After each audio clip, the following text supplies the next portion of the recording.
ఈ దినము కొన్ని విషయాలని మీ ముందు నేను పంచుకోవాలని ఆశపడుతున్నాను.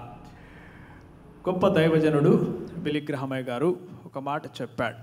ఏమనగా అంటే, ఒకవేళ వెన్ వెల్త్ ఈజ్ లాస్ట్, సంపద కోల్పోతే నువ్వేమి కోల్పోవు. When health is lost, something is lost. ఒకవేళ నీ ఆరోగ్యం కోల్పోతే ఏదో కొంచెం నువ్వు కోల్పోతావు. అలానే when character is lost, all is lost అని చెప్పాడు. నీ గుణముని నువ్వు కోల్పోతే అంతయు నువ్వు కోల్పోతావు అని చెప్పాడు. ఎందుకనగా అంటే బైబిల్లో మనకేం చెప్తుందంటే, సామెతలు 22:1 గొప్ప ఐశ్వర్యము కంటే మంచి పేరు కోరదగినది అని చెప్తుంది. అంటే మంచి పేరు మనకు కావాలని ఈ లోకంలో ప్రతి ఒక్కరం ఆశపడి ఉంటాం. గుణం అంటాం. ఈ మంచి పేరు రావడానికి కారణం ఏమిటి అంటే గుణము, లేకపోతే చాలామంది ఏమంటారు అలవాట్లు. ఏమంటారండి? అలవాట్లు. అలవాట్లు అంటే ఏమంటారు? హ్యాబిట్స్ అంటాం. గుణం అంటే నీ యొక్క లక్షణము, లేకపోతే క్యారెక్టర్ అంటాం. అవునా కాదా? సో దీనిని మనము జ్ఞాపకం చేసుకోవాలి. ఎప్పుడైతే నీ గుణముని మనుషులు చూసినప్పుడు నువ్వు మంచివాడివా చెడ్డవాడివా అని చెప్తుంటారు. చాలామంది అలవాట్ల బట్టి ఏం చేస్తుంటారు? నువ్వు మంచివానివా చెడ్డవానివా అని చెప్తుంటారు. కానీ గుణము కనిపించకుండా ఉంటుంది. గుణము కనిపించకుంటుంది. అది ఎందులో ఉంటుంది? నీ లోట్ల ఉంటుంది, లోపట ఉంటుంది. అందుకొరకే మార్కు సువార్త 7:22 ఏమని రాబడి చూడండి. Mark chapter 7:23. ఈ చెడ్డవనియు లోపలి నుండియే బయలు వెళ్ళి. ఎక్కడికి వెళ్ళి వస్తాయంట? నీ చెడ్డవనియు లోపలి నుండియే బయలు వెళ్ళి మనిషిని అపవిత్రపరచునని మనిషిని అపవిత్రపరచునని అని చెప్పాను. లోపట నుండి అపవిత్రమైన వస్తాయి. అందుకొరకే గుణము అలవాట్లని మనం జ్ఞాపకం చేసుకోవాలా. అలవాట్ల బట్టి గుణం మారుతుందా, గుణమును బట్టి అలవాట్లు వస్తాయా అని చాలామంది అనుకుంటారు. అయితే మంచి గుణములు ఉంటాయి, చెడ్డ గుణం ఉంటుంది. మంచి అలవాట్లు, చెడ్డ అలవాట్లు ఉంటాయి. అయితే ఒకవేళ నీ గుణము బాగలేకుండా నీకు మంచి అలవాట్లున్నా వ్యర్థమే. జ్ఞాపకం చేసుకోండి.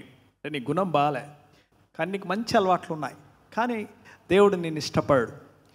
అయితే నేను ఈ దినము ఒక 7 గుణాల విషయమై మీకు చెప్తాను. ఈ గుణములు మిమ్మల్ని దేవుని యొక్క ఆశీర్వాదములకి, దేవుని యొక్క అనుగ్రహతకి, దేవుడు ఏదైతే మీకు ఏదైతే దయచేయాలనుకుంటున్నాడో అవి ఈ గుణములు చేయబట్టి అవి దూరమవుతూ ఉంటాయి.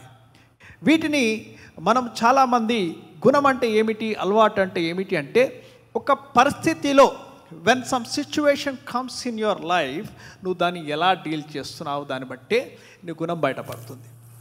నువ్వు ఒక సిచ్యువేషన్ వచ్చినప్పుడు దాన్ని నువ్వు ఎలా హ్యాండిల్ చేస్తున్నావు, నీ గుణం అక్కడ కనిపిస్తుందని జ్ఞాపకం చేసుకోండి. ఈ దినము నేను 7 విషయాలు మీకు చెప్తాను, 7 గుణాలు చెప్తాను. ఒకవేళ మీలో ఉన్నట్లయితే దాన్ని ఏం చేయండి? తీసివేయడానికి కోసమై ప్రార్థన చేయండి. దాన్ని త్వరగా తీసివేస్తే మంచిదని నేర్చుకోండి. మొదటిది ప్రైడ్. ఏంటిదండి? ప్రైడ్, అహంకారము, గర్వము. ఇది సర్వ పాపములకి ఇది దారి తీస్తుంది. ఏమిటది? గర్వము. అన్ని పాపములకి గర్వము. గర్వం వల్ల నాకు దేవుడు ఏమి అవసరము అని చాలామంది ఆలోచిస్తారు. గర్వం ఏం చేస్తుంది? నాకు దేవుడు ఏమి అవసరము, నాకు నేనే అందరికన్నా ఎక్కువ, నాకంటే మించిన వారు ఎవరు లేరు, నేనే అందరికన్నా ఘనుని అని చెప్పుకోవడము నీ హృదయములో నువ్వు అనుకోవడము. కొంతమంది వారి అందమును బట్టి, కొంతమంది వారి కుటుంబమును బట్టి, వారికి ఉన్న చదువును బట్టి, వారికి ఉన్న ధనమును బట్టి వారు ఏమనుకుంటారంటే, నేనే లోపట అంతరంగము లోపట వారికి ఒకలాంటి గర్వం ఉంటుంది. కొంతమంది కులమును చేయబట్టి కూడా ఒకలాంటి గర్వం ఉంటుంది. నా కులం ఇది అని చెప్పుకుంటుంటారు. ఆ నీ గర్వముని దేవుడు ఇష్టపడడు అని బైబిల్ సూటిగా చెప్తున్నది. ఎందుకనగా అంటే గర్వం ఉన్నట్లయితే బైబిల్ ఏం సెలవిస్తుందంటే, సామెతలు 16:18 ఏమన్నా రాయబడింది చూద్దాం ఒకసారి. నాశనమునకు ముందు గర్వము నడుచును, పడిపోవటకు ముందు అహంకారమైన మనసు నడుచును. నీకు పడిపోవడానికి ముందు దేవుడు నిన్ను దీవించి ఆశీర్వదిస్తున్నాడు. నువ్వు ప్రార్థన చేసేగానే అన్నీ నీకు దేవుడు దయచేస్తున్నాడు. కానీ నీ లోపట ఏమీ రాకూడదు, గర్వం అనేది, అహంకారం అనేది రాకూడదు. దేవుడు నీకు దయచేశాడేమో, మంచి అందము దయచేశాడేమో, మంచి చదువు దయచేశాడేమో, మంచి కుటుంబము దయచేశాడేమో, దాన్ని నువ్వు దేవుని కనపరచాలా. కానీ ఇతరులని, వారి నీకన్నా తక్కువని ఒకలాంటి గర్వమని నువ్వు ప్రదర్శించకూడదు అని జ్ఞాపకం చేసుకోండి. You should never do that. దేవునికి ఇష్టం ఉండదు. అందుకొరకే చూడండి, మొదటిగా పాపములు కాకమునుపు, ఈ లోకంలో పాపములు కాకమునుపు మొదటిగా ఆయన పాపం ఏమిటంటే ఆజ్ఞ అతిక్రమమే అనుకుంటాం. ఆజ్ఞని అతిక్రమించడమే పాపం అనుకుంటాం. దేవుడు చెప్పిన ఆజ్ఞ ఏమిటి? ఈ పండు తినొద్దు అంటే తిన్నారు. దీనికన్నా ముందు పరలోకములో దేవుని సన్నిధిలో ఒక పాపమైనది. ఏం పాపం అది? లూసిఫర్, సాతానుడు ఆయనలో గర్వం వచ్చినది. ఏం గర్వము? నేనే బాగా పాడతాను, నాకన్నా చక్కని వాడు లేడు, నా అంత సౌందర్యవంతుడు లేడు అని యెషయా గ్రంథం 14:12-14 రాయబడి ఉంటుంది. అయితే ఎప్పుడైతే అటువంటి గుణము కలిగి ఉన్నప్పుడు దేవుడు నిన్ను ఎదిరిస్తాడని బైబిల్ సెలవిస్తుంది. ఎవరిని ఎదిరిస్తాడంటే దేవుడు గర్వము గలవారిని ఎదిరిస్తాడు. ఒకవేళ దయ గలవారి ఉంటే నీ మీద కృప చూపిస్తాడు. నువ్వు దీనుడు అయితే దేవుడు నీ మీద కృప చూపిస్తాడని బైబిల్ సెలవిస్తున్నది. ఈ గర్వం వలన ఏమొస్తున్నదంటే, చాలామంది జగడాలు ఎందుకు వస్తాయి అంటే, బైబిల్ మనకు ఒక మాట ఏం చెప్తుందంటే, గర్వం వలన జగడాలు కూడా వస్తాయంట. అంటే నువ్వు అడ్జస్ట్ కాలేవు, నువ్వు మింగిల్ కాలేవు. ఎందుకంటే నాకు సమము కాదు అని నువ్వు అనుకుంటావు. అందుకొరకే దేవుడు మనకు ఏమని చెప్తాడంటే, నిన్ను నువ్వు ఎలా ప్రేమించుకుంటావో నీ పక్కవారిని కూడా అలానే ప్రేమించమని బైబిల్ సెలవిస్తుంది. ఎందుకంటే ప్రతి ఒక్కరు ఇక్కడ ఉన్నవారు దేవుడిచ్చు బహుమానమే ఈ లోకమని కానీ జ్ఞాపకం చేసుకోండి. నువ్వు దేవుని కలిగిన వారిని, దేవుడు సృష్టిని నువ్వు ఎప్పుడైతే ద్వేషించడం, నేనే గొప్ప అనుకోవడం ఎప్పుడైతే నీ హృదయంలో ఉంటుందో దేవుడు నిన్ను ఎదిరిస్తాడు. అందుకొరకే జ్ఞాని అయిన సాల్మోన్ మహారాజు ఏమంటున్నాడు చూడండి, సామెతలు 29:23 29:23 Proverbs 29:23 ఎవని గర్వము వానిని తగ్గించును, ఎవని గర్వము వానిని తగ్గించును, వినయ మనస్కుడు ఘనత నొందును, వినయ మనస్కుడు ఘనత నొందును. హల్లెలూయా. నిన్ను నీ గర్వమే నేను తగ్గిస్తుందని జ్ఞాపకం చేసుకోవాలా. రెండవది దురాశ, గ్రీడీ అంటాం. ఏంటిది ఇది? రెండవది గ్రీడీ. దురాశ దుఃఖమునకి, చిన్నప్పుడు చదివాం, దురాశ దుఃఖమునకి చేటు. అయితే ఈ దురాశ ఏమిటి అంటే, నీకు కలిగినది ఇంకనూ కావాలని అతిలేసి ఆశ. నీకు ఆశ తీరది, డబ్బుల విషయంలో ఆశ తీరది, పవర్ విషయంలో నీకు ఆశ తీరది, అన్ని విషయంలో ఇది నాకే కావాలి అని ఆశ. గ్రీడీ అంట. ప్రతి విషయంలో ఏమనుకుంటామంటే, ఇతరుల ఎడల ఎవరైనా బ్లెస్సింగ్ అయినా కూడా వాళ్ళెందుకు, నేను కదా కావాల్సినది అని నువ్వు ఒకలాంటి గ్రీడీనెస్ పెట్టుకుంటావు. దేవునికి అది ఇష్టము కాదని జ్ఞాపకం చేసుకోవాలా. ఒకవేళ నీలో అటువంటి హృదయం ఉన్నట్లయితే, ఒకవేళ అటువంటి గ్రీడీనెస్ ఉన్నట్లయితే, కొంతమంది వెల్త్కి అంటే సంపదకి ఎంత ఆసక్తి ఇస్తారంటే దేవుని సన్నిధికి వదిలివేసి వారు దేని వైపు వెళ్తుంటారు? సంపద వైపు వెళ్తూ ఉంటారు. మనుషులను కూడా కొంతమంది తోసివేస్తారు. They don't even care the relation. వారు ఈ యొక్క పవర్ కోసమై లేకపోతే డబ్బుల కోసమై అందరిని చిన్న చూపు చూస్తారు. ఎందుకంటే దే ఆర్ సో గ్రీడీ. దురాశలో వారు జీవిస్తూ ఉంటారు. కానీ వారి దురాశ చేయబట్టి కుటుంబమునకే అది బాధకరమని బైబిల్ సెలవిస్తున్నది. అందుకొరకు ఆజ్ఞలలో ఒక ఆజ్ఞ కూడా దేవుడిచ్చాడు. ఏమనంటే, నువ్వు పొరుగు వారినిది ఏది ఆశింపకూడదు అని చెప్పాడు. కానీ మనలో అటువంటి హృదయం కలిగి ఉంటాం. నీ దురాశ వల్ల నీ కుటుంబం అంతయు బాధపడుతుందని బైబిల్ సెలవిస్తుంది. నీ కుటుంబస్తులు బాధపడుతుంటారు. సో దానిని తీసివేయాలి. అందుకొరకే పౌలు భక్తుడు తిమోతితోటి ఏం చెప్తున్నాడంటే, దేనికి?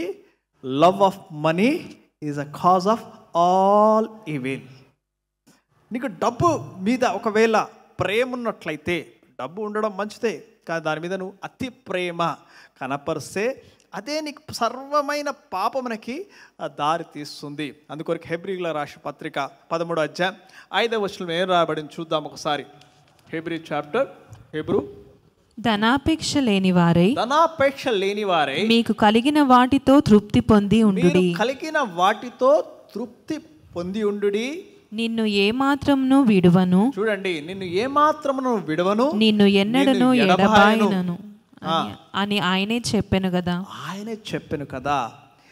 దేవుడు మనకింత మంచి వాగ్దానం ఇస్తున్నాడు. కలిగిన దానితో మొదటిగా తృప్తి పడడం నేర్చుకోవాలి.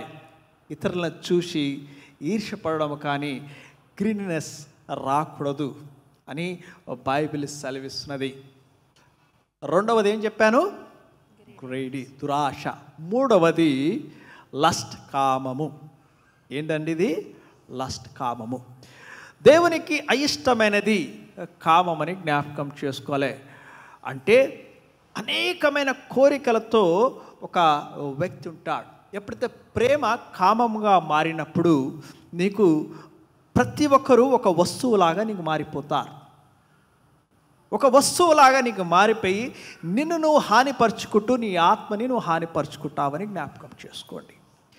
దేవునికి అయిష్టమైనది కామమని జ్ఞాపకం చేసుకోండి.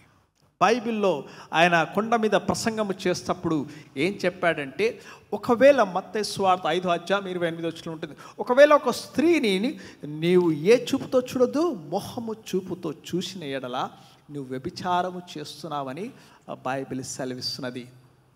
కానీ చెప్పాలి అంటే ఈ కాలంలో కానీ పురుషులు ఒక కాలం నుండి ఒక లాంటి ఆధిపత్యమని తీసుకొని కళ్ళతోటే వాళ్ళు ఏం చేస్తుంటారు, స్త్రీని తల ఎత్తుకోలేని పరిస్థితిలో వాళ్ళు చూస్తూ ఉంటారు. స్త్రీని ఇలా తయారు కావాలి, ఎందుకంటే మీరు అలా తయారైతే మా ఒక ఏమవుతుంది, మేము చెడిపోతామంటారు. నీ హృదయంలో ఆల్రెడీ నీకు చెడు ఆలోచనలు ఉన్నాయి కాబట్టి నువ్వు చెడిపోతావు. అద్దం మొహం బాగా లేఖనంట, అద్దాలు పలుగునట్టు మొగలది ఏముంటుంది, లేఖనాలు ఉంటాయి. సో నీవు అన్ని విషయంలో సరిగా ఉన్నట్లయితే, నీ చూపు సరిగా ఉన్నట్లయితే, నీవు స్త్రీని ఎప్పుడైతే నువ్వు మర్యాద చేస్తే, మాటలతోటి కాదు నీ ప్రవర్తనతో నువ్వు మర్యాద చేయాలా. నీ చూపుతో వారిని మర్యాద చేయడం నేర్చుకోవాలా. వారు చూసిన వెంటనే వారికి నీతో సెక్యూర్నెస్ కనిపించాలి, కానీ ఇన్సెక్యూర్ కనిపించకూడదు. చాలామంది ఈ యొక్క చెప్పాలి అంటే విమెన్ని చాలా ఘోరమైన దాని బట్టి ఇన్సెక్యూర్ లైఫ్ని వారు జీవిస్తూ ఉంటారు. అవునా కాదా? మీరు ఎక్కడికైనా వెళ్ళాలన్నా కూడా. కానీ బైబిల్ మనకు అందరికీ ఏం చెప్తుందంటే, ఒకవేళ నీకు కామం ఉన్నట్లయితే నీ హృదయంని అది పాయిజన్ చేసేస్తుంది. ఏం చేస్తుంది? అది విషయమని నింపి నీ శరీరమును కూడా అది నాశనము చేస్తుంది. జ్ఞాపకం చేసుకోండి. మనము శాంసంగ్ ఢిల్లీలో ఒక స్టోరీ వింటాం.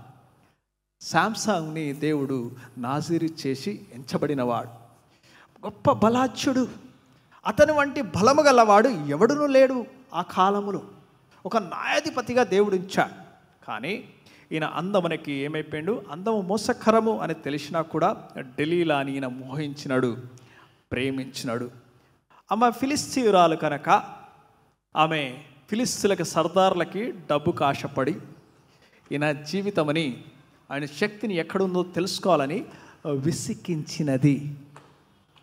ఈయన ఏమి చేశాడంటే, విసికిస్తూ ఉంటే పోతే పోని, నా లవ్వే కదా, నాకు కావలసినది నా ప్రేమే కదా అని నిజమని బయట పెట్టాడు. ఈయన జీవితంని నాశనపరుచుకున్నారు. పురుషులారా, మీరు తెలుసుకోవాల్సిన విషయం ఏమిటంటే, స్త్రీ ఒక విషయంలో జాగ్రత్తగా ఉండమని బైబిల్ సెలవిస్తున్నది. కొన్ని విషయములలో మన హృదయమని కఠినపరచుకోమని బైబిల్ సెలవిస్తున్నది. ఎప్పుడైతే నువ్వు అలా జీవించినప్పుడే దేవుని యొక్క ఆశీర్వాదములు నువ్వు పొందుతావని జ్ఞాపకం చేసుకో. అందుకొరకు చూడండి, జ్ఞాని అయిన సాల్మోన్ మహారాజ్ ఏమంటున్నాడంటే, సామెతలు 6:25 ఒకసారి చూద్దాం. Proverbs 6:25. దాని చక్కదనమునందు నీ హృదయములో ఆశపడకము, దాని చక్కదనమునందు నీ హృదయములో ఆశ పడకము. అది తన కనురెప్పలను చిలికించి నిన్ను లోపర్చుకొననీయకుము. నిన్ను లోపర్చుకుంటది. హల్లెలూయా. జ్ఞాపకం చేసుకోండి, అందము మోసకరము, సౌందర్యము వ్యర్థము.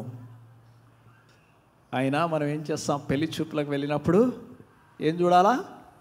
ఆ అమ్మాయి తెల్ల ఉందా, చక్క ఉందా, ఇదే నన్ను అనేరు అలా, మీరు చక్కని భార్యను చేసుకున్నారు కదా అని. దేవుడిచ్చు దానం. ఎవరండి భార్య? ఎవరంట? దేవుడిచ్చు దానం.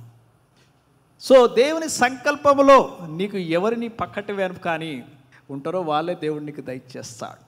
అందుకొరకే యెహోవా యందు భయభక్తుల స్త్రీ కొనియాడబడుతుందని బైబిల్ సెలవిస్తున్నది. You should know the love of God. అందుకొరకే స్త్రీలని వారిని అర్థం చేసుకొని సన్మానించమని చెప్పాడు. వారిని ఎలా వివేచముతో వారితో సంసారం చేయమన్నాడు. కానీ కాలంలో మగవాళ్ళు నేను బలవంతుడు కదా అని నాకు తిక్కలేస్తే కొడతారు కూడా అని చెప్తున్నారు. ఏం చెప్తున్నారండి? నాకు తిక్కలేస్తే నేను కొడతానని చెప్తున్నారు. ఎంత మూర్ఖమైన మాటలు మాట్లాడుతున్నారు. ఎప్పుడు నువ్వు చూడండి, వారు మనము ఇరువురము. అందుకొరకే బైబిల్ ఏం సెలవిస్తుందంటే, వివాహమైన వెంటనే పురుషుడు స్త్రీలని ఏక శరీరంగా అని చెప్తుంటారు.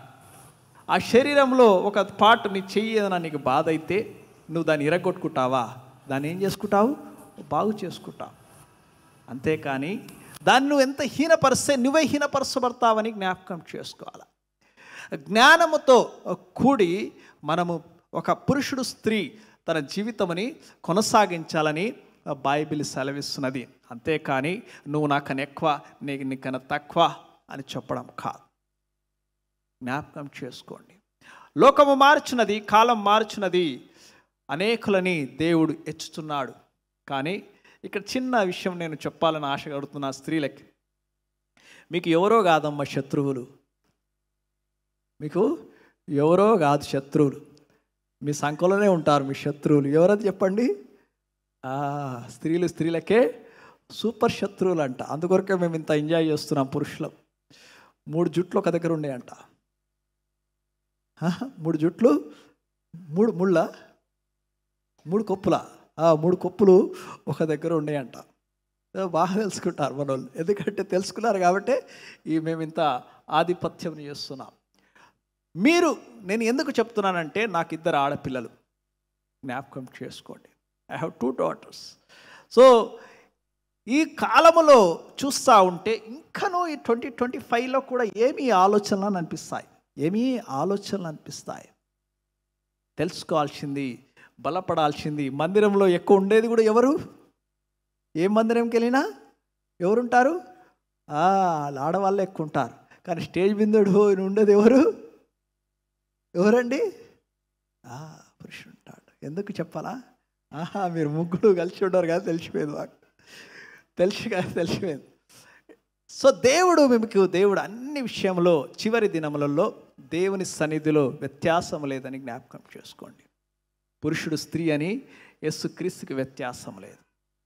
ఆత్మకి ఏ జెండర్ లేదు.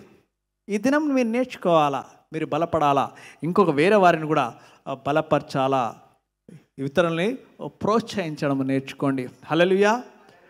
పురుషులారా, మీరు మీ జీవితంలో ఈ మధ్య స్త్రీలు కూడా కామముతో కూడి ఉన్నారు. చెప్పాలి అంటే తప్పనుకోకండి, వింటూ ఉంటాం మేము. కొన్ని విన్నప్పుడల్లా మాకు బాధ అవుతుంది. అరే ఎక్కడ పోతుంది, ఒక లోకం ఎట్టి వెళ్ళిపోతుంది అనిపిస్తుంది. సో దయచేసి మీరు జాగ్రత్తగా ఉండండి. అందుకొరకు 1 కొరింథీయులకు రాసిన పత్రిక 6:18 ఏమని రాబడిందంటే, జారత్వము నుండి దూరముగా పారిపోడి అన్నాడు. You should always run away from it. అప్పుడు దేవుని యొక్క ఆశీర్వాదములు నువ్వు పొందుతావని జ్ఞాపకం చేసుకోండి. 4వది 3 అయిపోయా, మొదటిది ఏంటిది? అది గర్వము. రెండవది దురాశ. మూడవది కామము. నాలుగవది అసూయ, ఎన్వి. ఎముకలకి కుళ్ళు ఇది అసూయ. ఈ అసూయ మనిషిని చంపివేస్తుంది, మనిషిని మొత్తానికే మన నాశనంకి తీసుకువెళ్తుంది. కేను ఏబేలుని చూసినప్పుడు కేను ఏబేలు ఏం చేశాడు? ఇద్దరు అర్పించారు. అర్పిస్తే కేను అర్పణ దేవుడు ఇష్టపడలేదు. పోనీలే, దేవుడు ఎందుకు ఇష్టపడలే అని ఈయన బాధపడలేదు. ఈయన మా తమ్ముని ఎందుకు ఇష్టపడ్డాడని అసూయ వచ్చినది. మనం ఆశీర్వదింపబడలే, పర్లే, కానీ పక్కోడిది బాగుపడుతున్నాడు. అర్థమైందా? మనము మన జీవితం ఎట్లయితే పోతపోయింది, వాడెందుకు బాగుపడాలి? అందుకొరకేనంట, ఇందాక ఒక మాట విన్నాను. ఒక పెద్ద మనిషి, ఒక దైవజనుడు, పెళ్ళి అనేదంట గుంత లాంటిదంట. గుంతలున్నోడేమో ఎప్పుడు బయటకు వస్తాడని చూస్తాడంట, బయట ఉన్నోడు ఎప్పుడు గుంతలు పడాలని చూస్తాడంట.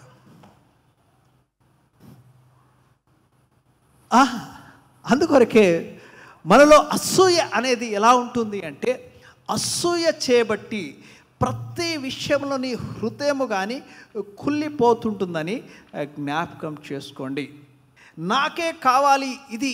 ప్రతి విషయంలో నీ అసూయ నీ యొక్క రిలేషన్షిప్ని దెబ్బతీస్తుంది, నీ యొక్క ఆనందంని కొట్టివేస్తుంది.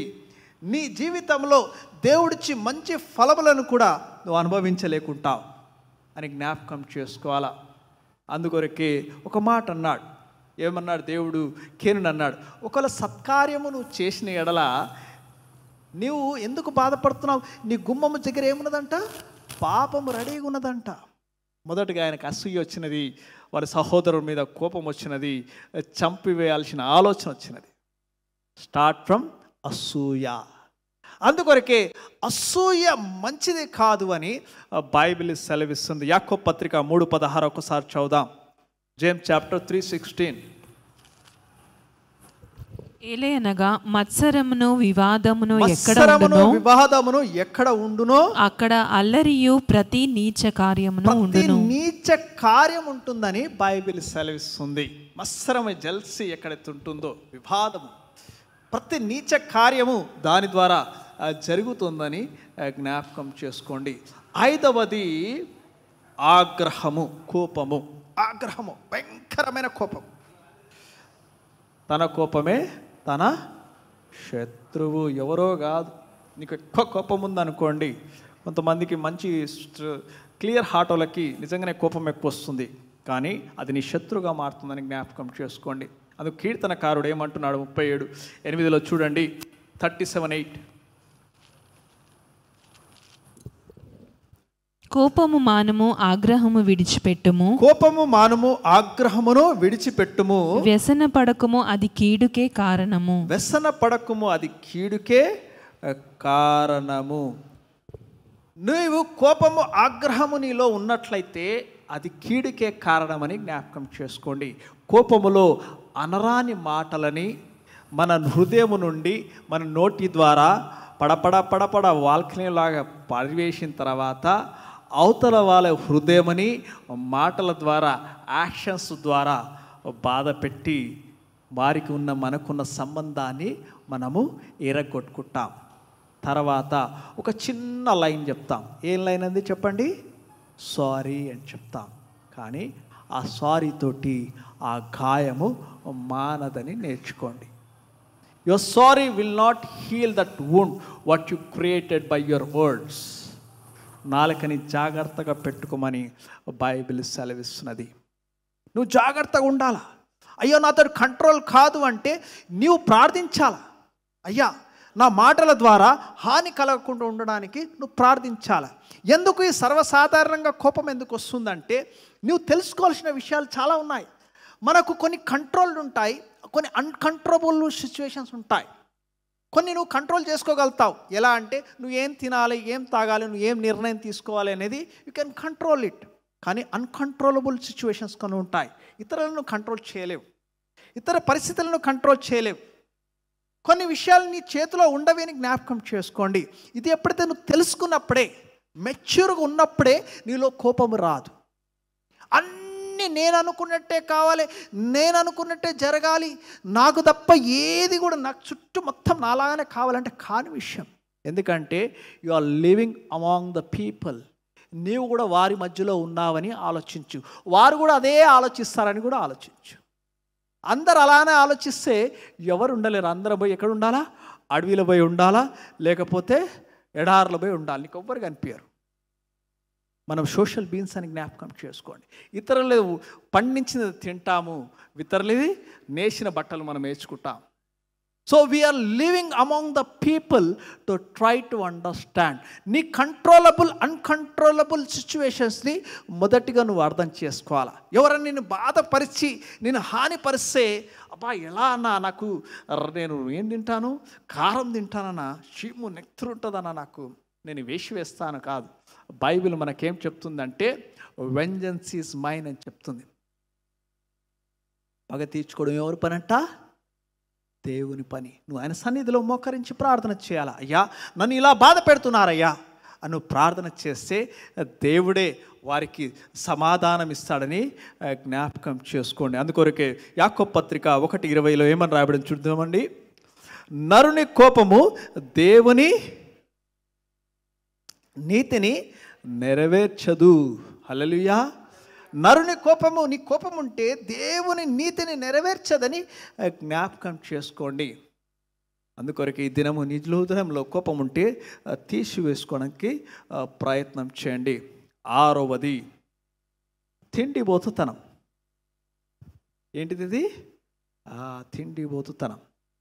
ఇలానే ప్రయాణం అవుతూ ఉంటే ఒక ప్యాసింజర్ ఇలానే ప్యాసింజర్ దాంట్లో వెళ్తూ ఉంటే ఇలానే టైంపాస్ కాక ఒక పెద్ద మనిషి ఒక వ్యక్తిని అడుగుతున్నాడంట, అయ్యా నువ్వు ఎక్కడికి వెళ్తున్నావు, దేనికి వస్తావు, ఎక్కడికి వెళ్తున్నావు అంటే తినడానికి వెళ్తున్నాను అంట. తినడానికి వెళ్తున్నాను. అది కాదు నాయన, నీవు ఏం చేస్తావు అంటే తింటానంటున్నాడు. అది కాదు నాయన, నువ్వు ఏం పని చేస్తావు అంటే తింటుంటానంటాడు. కొంతమంది వారి కడుపే ఏమిటి? వారికి దేవుడు. కడుపే వారికి దేవుడు అయి జీవిస్తూ ఉంటారు. ఏం ఆలోచించారు? ఫిలిప్పీలకు రాసిన పత్రిక 3:19 మాట రాయబడింది, వారి కడుపే వారి దేవుడు.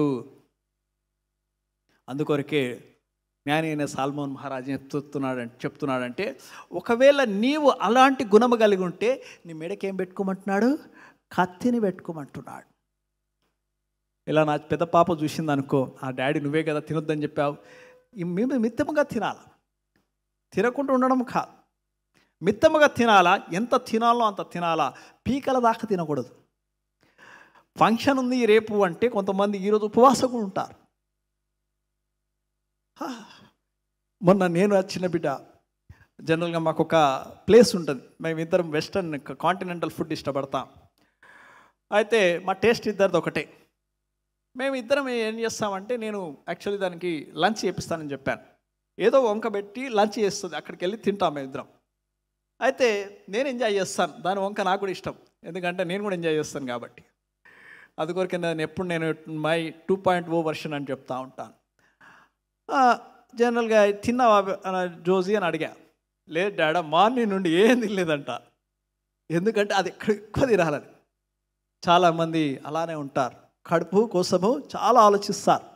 ఒకసారి నేను కూడా అనిపిస్తుంది, కొంతమందికి నాన్ వెజ్ లేనిది ఏంది కది, ముక్క లేనిది ముద్ద దిగదంటారు. ముక్క లేనిది ఏంది కదంట, ముద్ద దిగదని గ్రేట్గా చెప్తుంటారు. లాస్ట్కి ఏం వాసన రావాలా? రొయ్యల పొడి వాసన రావాలా. లాస్ట్కి ఆమ్లెట్ అన్న పడాలా, లేకపోతే అన్నమే దిగది. ఎంతమంది ఉన్నారు ఇట్లా? ఉన్నారా లేదా? హల్లెలూయా. అయితే మన తిండిపోతుతనము కూడా దేవుడికి ఇష్టం లేదని జ్ఞాపకం చేసుకోండి. నీ కడుపే నీ దేవుడు కాదు, అది నిన్ను దరిద్రంలోనికి తీసుకొని వెళ్తుందని జ్ఞాపకం చేసుకో. It take it you to poverty. అది నిన్ను అనేకమైన విషయాలలో అది నిన్ను తగ్గించేస్తుంది. అందుకొరకే ఒకవేళ మీరు తిండిపోతుగా ఉన్నట్లయితే అధికము ఏది మంచిది కాదు, అధికము ఏది మంచిది కాదు. ఒకవేళ నీకు తేనె దొరికితే బైబిల్ ఏం సెలవిస్తుందంటే, ఒకవేళ నీకు తేనె దొరికింది కదా అని దొరికింది కదా అని మాత్రం తాగితే ఏమైపోతావు? లాస్ట్కి దాన్ని కక్కి వేసుకుంటావు. మితముగా తీసుకోమని బైబిల్ సెలవిస్తుంది. అందుకొరకే ఏ విషయంలో అయినా కూడా జ్ఞానము కలిగి జీవించమని బైబిల్ మనకు ఉపదేశం చేస్తుంది. చివరిది ఏమిటండి? బద్ధకము. ఏంటిది? బద్ధకం. ఇది అందరికీ మనకు ఎలా వచ్చింది? ఫ్రీగా గిఫ్ట్గా మన జోబులో పెట్టుకొని తిరుగుతాం. బద్ధకం. ఈరోజు ఎప్పుడన్నా పని చేయమని చెప్తే అన్నా రేపు ఏం చేయమంటారంట? రేపు. ఇప్పుడు చేయంటే కాదు, సాయంత్రము. అందుకొరకే 18 సామెతలు 18:9 ఏం చెప్తున్నాడు చూడండి. 18:9 పనిలో జాగు చేయువాడు నష్టం చేయువానికి సోదరుడు. సహోదరుడు. ఎవరికి సహోదరుడు అంట? అందుకొరకే చిన్నప్పుడు మీరు చదివారేమో, కబీర్ దాస్ అని ఉంటాడు. ఆయన ఏం చెప్తుంటాడు? కల్ కా కామ్ ఆజ్ కరో, ఆజ్ కా కామ్ అభీ కరో అంటాడు. అంతేనా? నాకు కరెక్ట్ మొత్తం రావట్లేదు. ఎప్పుడు పని అప్పుడు చేయడం నేర్చుకోండి. అందుకొరకే ఎప్పుడైతే నీవు పరిశుద్ధ గ్రంథంను చదివినట్లయితే దేవుడు ఎవరిని ఎంచుకుంటాడు అని చూస్తే, ఎవరిని దేవుడు ఏర్పరచుకుంటాడు అంటే, కూర్చొని దేవా నన్ను ఎప్పుడు పిలుస్తావయ్యా, ఎప్పుడు పిలుస్తావయ్యా, నేను రెడీగా ఉన్నాను అని నువ్వు కూర్చున్న కాడ కూర్పట్లు పడతా కాదు. చాలామంది దేవుడు నన్ను వాడుకుంటాడని కూర్చున్న కాడ కూర్పట్లు పడతారు. బైబిల్ చదివితే దేవుడు వారిని ఎవరిని వేరుపరచుకోలేదు. సమూయేలు యెషయా ఇంటికి వెళ్ళినప్పుడు ఆయన సహోదరులందరూ, ఆయన కొడుకులందరూ వస్తున్నారు. ఆయన యెషయా కొడుకులందరూ వచ్చినప్పుడు ఈయన కాదు అంటున్నాడు. ఈయన ఏడోవాడు. ఎక్కడున్నాడు? చివరి వాడు అంటే గొర్రెలని కాయచున్నాడు. అలానే చూస్తే ఎలీషాను కూడా ఎంచుకున్నప్పుడు ఆయన పొలముని దున్నుచున్నాడు. మోషేకు కూడా వారి మామ జత్రోది గొర్రెలు కాపేటప్పుడు దేవుడు కనిపించాడు. మనం జ్ఞాపకం చేసుకోవాలా, నీవు బద్ధకముతో నువ్వు ఉన్నట్లయితే దరిద్రం నీ ఇంట్లో ఎప్పుడు చేరుతుందో నీకే తెలియదు, సోమరికి. అందుకొరకే వీరికి ఆశలు ఎలా ఉంటాయంట? ఎవరికి అండి? ఈ బద్ధకస్తులకి ఆలోచనలు ఎలా ఉంటాయంటే, వీరు ప్రతి విషయంలో ఒకసారి 13:4 చదువుతాం. సామెతలు 13:4. సోమరి ఆశపడును గాని వాని ప్రాణమునకి ఏది దొరకదని బైబిల్ సెలవిస్తుంది.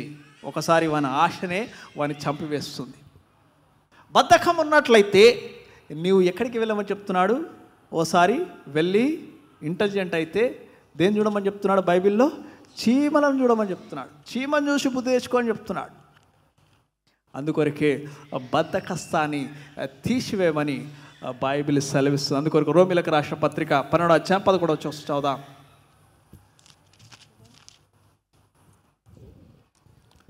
Roman chapter 2:11. ఆసక్తి విషయంలో మాంద్యులు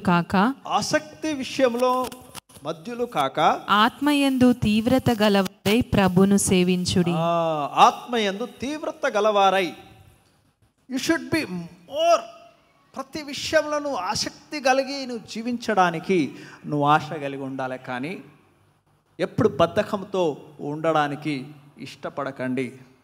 ఏ కష్టము చేసినను ఏముంటుంది? మీకు లాభమే అని బైబిల్ సెలవిస్తున్నది. మీరు ఏ కార్యము చేసినా, ఏ పని చేసినా, చాలామంది అన్నా నేను ఇక్కడ సూటబుల్ కాదనా, నేను అదైతే సూపర్గా చేస్తానన్నా, నువ్వు ఇక్కడ సూటబుల్ కాదు, అది సూటబుల్ కాదు, నువ్వు దేంట్లో సూటబుల్ కాదు, ఎందుకంటే నువ్వు పని కన్నా సాకులు ఎత్తుకుంటున్నావు. కాబట్టి జ్ఞాపకం చేసుకోండి, పనిమంతుడు సాకును వెతకడు. పనిమంతుడు పనిని ఎలా చేయాలని ఆలోచిస్తాడు. సాకులు వెతుకోవాలని చెప్తారు. నేను this is not my job అంటాడు. This is not your job అంటే అది నీ దగ్గరికే రాదు. మొదటి జ్ఞాపకం చేసుకోండి. అది నీ దగ్గరికి వచ్చిందంటే దేవుడు దారి ద్వారా నిన్ను పరీక్షిస్తున్నాడు. నువ్వు ఏమి చేసినను దేవుని నిమిత్తమై చేస్తున్నామని చేసినట్లయితే దేవుడే మీకు ప్రతిఫలము దయచేస్తాడని కొలస్సీలకు రాసిన పత్రిక 3వ చివరి వచనాలలో రాయబడి ఉంటుంది. అందుకొరకు జ్ఞాపకం చేసుకోండి. మీ గుణగణాలని దేవుడు మిమ్మల్ని జ్ఞాపకం చేస్తున్నాడు. మీ గుణముల ద్వారా దేవుని ఆశీర్వాదములకి మీరు దూరమవుతూ ఉంటారు. నీ యొక్క గర్వము ద్వారా, నీ దురాశ ద్వారా, నీ కామము ద్వారా, చెప్పాలి అంటే నీ యొక్క అసూయ ద్వారా నీ తిండిబోతము తనవు ద్వారా జ్ఞాపకం చేసుకోండి. నీవు దేవుని ఆశీర్వాదాలకి దూరమైతా ఉంటావు.